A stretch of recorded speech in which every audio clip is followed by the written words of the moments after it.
ఎంత బాధపడ్డానో మీరు గుర్తుపెట్టుకోవాలి. అందుకే అలాంటి కార్యకర్తల కోసం దేశంలో ఎవ్వరూ పెట్టలేదు. స్కూల్ పెట్టి ఆ పిల్లల్ని చదివించి మళ్ళీ వాళ్ళ తండ్రి ఉంటే తండ్రి లేని లోటు ఉండదేమో కానీ నేను మాత్రం వాళ్ళ జీవితాలకు వెలుగు సాధించి పెట్టే వరకు వారికి అండగా ఉన్నానంటే అది తెలుగుదేశం పార్టీ. ఈరోజు మీరు ఇక్కడికి వస్తున్నారు, వేరే రాజకీయ పార్టీలు చూస్తున్నారు. మీ బంధువుల ఇంటికో సొంత ఇంటికి వస్తే ఏ విధంగా ఆదరిస్తారో అలాంటి రిసెప్షన్ ఉండాలని ఈరోజు ప్రారంభించలా. నేను ఎవరు వచ్చినా భోజనం చేయడం, కాఫీ తాగడం, సొంత ఇంటికి వస్తే ఏ విధంగా ఆదరణ చూపిస్తారో అలాంటి ఆదరణకు చూపించిన పార్టీ తెలుగుదేశం పార్టీ అని చెప్పి కూడా నేను మీకు తెలియజేస్తున్నా. అదే సమయంలో ఒక విషయం మీ అందరికీ గుర్తు చేస్తున్నాను. ఎన్నో ఆటుపోట్లు వచ్చాయి, ఎన్నో సవాళ్లు వచ్చాయి, ఎంతోమంది మిమ్మల్ని ఎన్నో విధాల బాధ పెట్టారు. 43 ఏళ్ల సుదీర్ఘ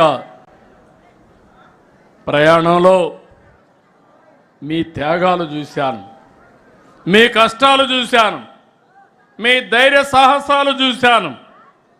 అదే సమయంలో అంతకు మునుపు కంటే 2024లో మీరు పడిన బాధలు చూశాను.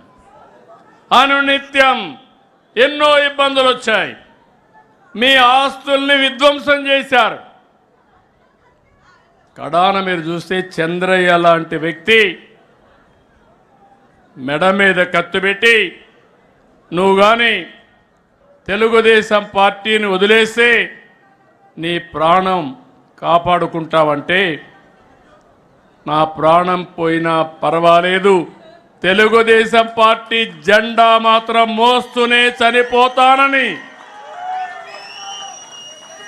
జై తెలుగుదేశం, జై చంద్రబాబు అని తుది శ్వాస వదిలిపెట్టాడంటే నా జీవితంలో ఏ విధంగా మర్చిపోతాను మీ త్యాగాలని చెప్పి నేను మీకు తెలియజేస్తున్నా.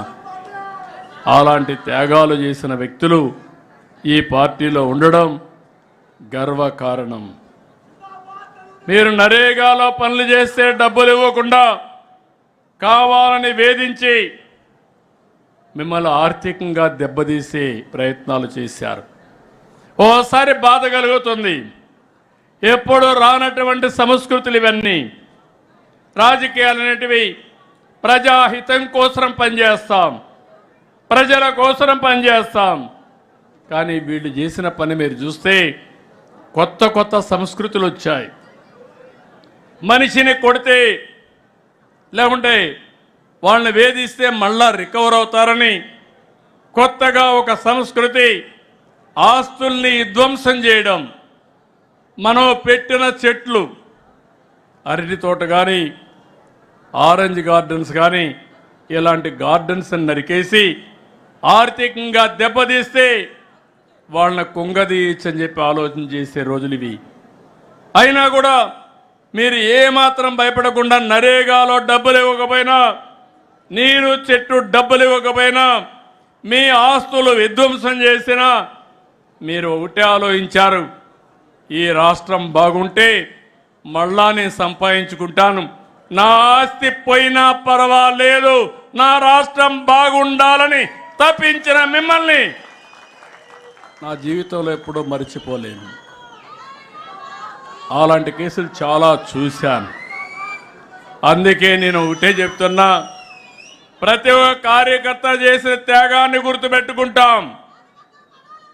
అదే సమయంలో మీ అందరికీ ఒకటే విజ్ఞప్తి చేస్తున్నాను. నేను బయట వస్తే కిలోమీటర్లు పరిగెత్తిన కార్యకర్తలు ఉన్నారు. అదే పని. ఓసారి ఎన్నో ఇబ్బందులు క్రియేట్ చేసినా, ఇండల్లో ఉండడానికి వీలు లేకపోయినా పార్టీ కోసం పనిచేశారు. ఎన్నో కేసులు పెట్టారు.